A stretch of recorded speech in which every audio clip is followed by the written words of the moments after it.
everyone, back here for another weekly tip, which is actually written by Dawn Thierbach, and she has a lot of experience in this subject, as Dawn and her husband own their own tree service, so they've been around the block when it comes to talking about fleet maintenance and things along those lines. So obviously we all understand the importance of maintaining your fleet regularly. I think that's pretty obvious, but with that being said, I think it's pretty easy to forget about the importance of maintaining your fleet properly and inspecting it regularly. So with that said, here are Dawn's 6 tips for getting the most out of your fleet. The first tip, and potentially the most obvious one, is going to be preventative maintenance. So just last week I talked to a tree service that had an axle on one of their trucks break, and then the tire apparently flew off and across the highway into the other lane, causing a claim. Now ultimately it ended up being the responsibility of the manufacturer, which is great. It didn't end up being a claim on the tree services policy,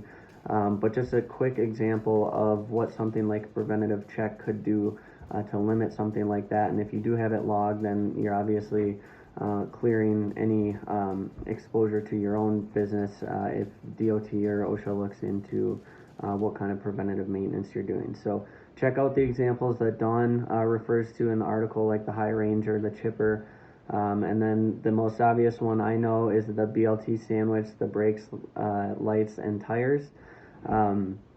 So those are just the basics, but encourage you guys to use your resources like the DOT. We have a checklist in our fleet safety program as well, to give you or your employees, whoever is responsible for those maintenance checks, and make sure you're keeping good record of that as well. The next piece of it is going to be the total cost of ownership. Total cost of ownership comes into play when you're ultimately trying to determine whether or not you want to purchase a new vehicle or purchase a used vehicle in good condition. So when you're purchasing the new vehicle, are you considering things like what the warranty is? When you're purchasing the older vehicle, does it come with a warranty, or are you going to have to pay for the repairs out of pocket? If so, what's a good estimate for the amount of repairs you're going to have to pay for? So really trying to balance whether or not it's worth it to buy a brand new vehicle or a used vehicle in good shape, and really have a good sense of what that vehicle is going to cost you in the long run. And if it is going to cost you or ends up costing you more than it should be, are you ready to part ways with the vehicle if needed? The third tip, which really piggybacks on the total cost of ownership tip, is speccing vehicles properly. So this is really taking into account what exactly it is that you're going to be asking for of the vehicle. How many miles is it going to be used for? How big are the loads? How many loads is the vehicle going to be hauling? And things along those lines, so that you have a really good understanding of the maintenance that's going to be required on that vehicle based on the use, and making sure that the vehicle is up for the task. This will ultimately help you calculate, get a better feel for the total cost of ownership, and really figure out whether or not the vehicle is still going to be the right fit for your company. The fourth tip is going to be creating, and most importantly, communicating a company vehicle or a fleet policy. In the fleet policy, you're going to talk about a lot of stuff: driving expectations, driving record guidelines, to obviously cater to the insurance companies.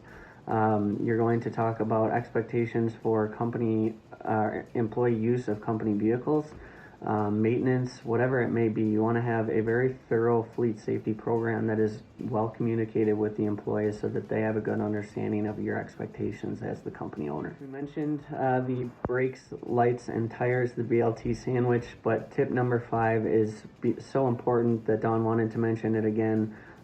Checking your tire pressure regularly. Obviously, tire pressure varies in terms of the temperatures, but you want to make sure that your temperature or your tire pressures are at the right levels, based on the tasks that the vehicles are going to be performing and the weather, most importantly. So take that into account and make sure that you are regularly checking your tire pressure. Tip number 6, create a positive relationship with your maintenance provider. Depending on the size of your tree service, you may have your vehicle maintenance provider be internal, a mechanic or a shop employee, but if you're a smaller tree service, you may be outsourcing that. So regardless, you want to have it very clear what the expectations are of the maintenance person or people, so that they can do their job properly and you don't have issues when your crews are out on the road. Create that relationship, maintain that relationship, and set clear expectations so that there aren't any issues going forward. As simple as that. So those are the 6 tips for getting the most out of your fleet. Again, just want to reemphasize really the importance of checking in on this stuff regularly, making sure that you're logging it properly so you don't have any issues with the DOT or OSHA or anything along those lines. If you guys have any questions or are interested in the fleet safety program, feel free to reach out to Dawn or myself or another Arborist team member, and we can talk to you, try to help you through it, and see what else we can do. Thanks for listening. Hope all is well with everyone. Stay healthy, stay safe, and thanks again. See ya.